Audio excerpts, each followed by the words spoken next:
রাজধানীর লালবাগ থানায় হত্যা মামলায় আদালতে নেওয়া হয়েছে সাবেক সংসদ সদস্য হাজী সেলিমকে। আদালতে আছেন সহকর্মী স্বপন আহমেদ। বিস্তারিত জানতে সরাসরি যুক্ত হচ্ছি তার সঙ্গে। স্বপন, আমাকে তো শুনতে পাচ্ছেন নিশ্চয়ই। আদালত প্রাঙ্গণের এখন কি অবস্থা আমাদের জানাবেন। ধন্যবাদ আপনাকে। আপনি একটি জিনিস বলে রাখি, এটি লালবাগ থানা নয়, এটি চকবাজার থানায় নতুন করে একটি হত্যা মামলায় তাকে আসলে এই হাজী সেলিমকে আবারও নতুন করে তাকে গ্রেপ্তার আদেশ দেখিয়েছে আদালত।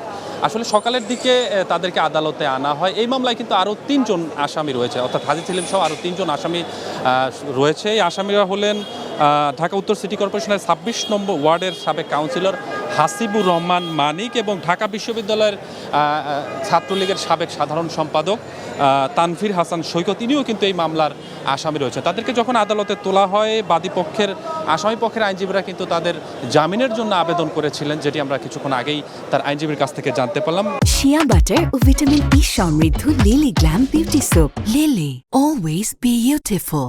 কিন্তু আসলে বিচারক মাহবুব রহমান তিনি কিন্তু এই